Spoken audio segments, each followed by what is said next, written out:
notice how sometimes the biggest stories get the least coverage? Something transformative happens that changes everything and nobody notices? Well, what's happened here? For the last 2 years or so, the rest of us have watched as the Democratic Party has been utterly transformed into something totally different. What was once the stodgy headquarters of the center-left establishment, the party of Harry Reid and Steny Hoyer and guys like that, now looks like a scene out of Burning Man, so far without the nudity. Starting on Inauguration Day, Democrats erupted in a primal scream, and they have not yet stopped yelling. Everything changed once Trump got elected. Celebrities threatened to abandon this country. Business leaders started behaving like political activists. Candidates for office embraced positions so extreme that they'd rejected them just months before. News reporters became rigid propagandists. And then, weirdest of all, comedians lost their sense of humor. Here, for example, is deeply unfunny comedian Samantha Bee lecturing America about Ivanka Trump last night. Watch. You know, Ivanka, that's a beautiful photo of you and your child, but let me just say, one mother to another, do something about your dad's immigration practices, you feckless. He listens to you. Put on something tight and low-cut and tell your father to stop it. A dumb person's political harangue masquerading as comedy. Well, profoundly sad filmmaker Michael Moore proclaimed all what you just saw, quote, brilliant. He called Samantha Bee a truth-teller. Comedian Billy Eichner wrote on Twitter he thought Bee was being, quote, generous.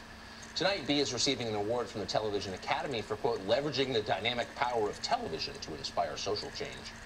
Well, Samantha Bee later apologized for that on Twitter, assuming a tweet rates as an apology, but doubtless that's just temporary. She'll likely be bragging about all of this at another awards ceremony very soon. Meanwhile, Kathy Griffin, who is probably the single unhappiest person in this country, used her appearance on a daytime show called The View to launch another political lecture. When White House Press Secretary Sarah Sanders responded to that, Griffin wrote a profane tweet attacking Sarah Sanders. Blah, blah, blah, blah, blah. F you, basically. Where did Kathy Griffin learn to talk like that? Well, maybe from U.S. Senator Kirsten Gillibrand of New York, who is now regularly using the F word in her public appearances. Here's one. So what about President Trump? Has he kept any of these promises? No. No. Fundamentally, if we are not helping people, we should go the home. And she's not the quickest of the U.S. senators, but even so, it says something broader about what's happening in the Democratic Party. So the left is arguing that Trump is radical. How have they responded? By becoming way more radical, by going completely off the edge. They say Trump is vulgar. Okay. So now they shout profanity on television and at campaign events. Amazingly, Trump has somehow convinced the Democratic Party to completely destroy itself. No one ever says that, but it may be the biggest change he has brought to this country. It's fascinating. And wait a minute. No, you can't ask me a question. Because you can't answer the question. Oh, you can't ask me a question, honey. I can't answer, so don't even try. What attracted the father of the Orlando terrorist to your candidate? He's a mentally ill individual who ran for president. I get it.